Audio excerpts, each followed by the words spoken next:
The Alberta NDP announced this week that they were changing AgTech Centre into the Farm Stewardship Centre. Now, that might not seem like much of anything to you, just a quick name change on a farm centre, right? Wrong. So wrong.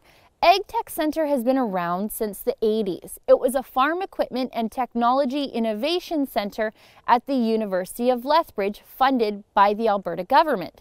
The focus for decades has been efficiency and how technology and equipment can save farmers time and fuel costs while preserving the fertility of the soil. Sounds really good to me. Well, not anymore. Since May, when the NDP took power in Alberta, changes have been happening at AgTech Centre.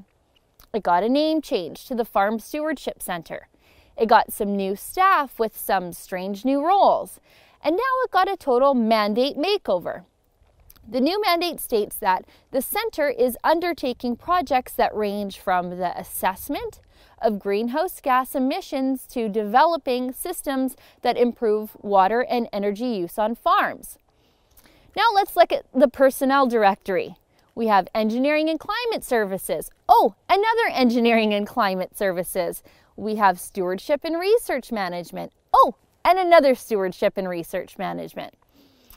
And the Agriculture Minister O'Neill Carlier thinks that farmers in Alberta need an environmental license to sell their produce. Our buyers around the world are going to demand a certain level of a social license of environmental stewardship. Our producers have been doing a really good job. This facility is going to give them a few more tools to expand that even further. Now listen to how crazy that is. Canada is the world's largest exporter of pulses, so chickpeas, lentils, legumes. Carlier honestly thinks that the poor people in India who buy chickpeas from Canadian farmers care about the greenhouse gas emissions associated with their growth. I'm going to go out on a limb and say they don't. I mean, they hardly have indoor plumbing and sanitation in India. But keep in mind, NDPers like Minister Carlier think social license is needed to sell chickpeas and canola, but think the idea of ethical oil exports from Canada has no real value. They think our chickpeas need to be more ethical, but they're perfectly okay with importing Venezuela murder oil. So why should anyone care about Alberta turning a world-class agricultural research facility into a climate change church? Especially non-farmers and people outside Alberta. Well, with agriculture, if you eat, you're involved. Alberta feeds the world. And focusing on climate as opposed to efficiency on the farm will only make the cost of food for everyone more expensive. How much more do you want to pay for your beef because the farmer had to use the government-mandated way of composting his manure?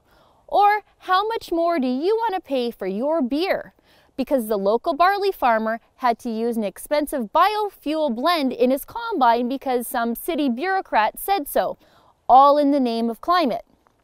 When people are out of work in Alberta because of a made-in-Alberta recession, ideas like these just make food cost more for the people that can least afford it. And here I thought the NDP cared about poor people. Now I'm totally convinced the decision makers here have never even met a real farmer. I was born and raised in agriculture. I know it's only anecdotal, but the only time I've ever heard farmers talk about climate change is when they're joking about an early snowfall. Farmers like to save time and save fuel because time and fuel are money.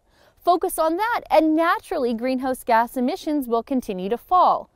Farmers are and have always been the first and last stewards of the land.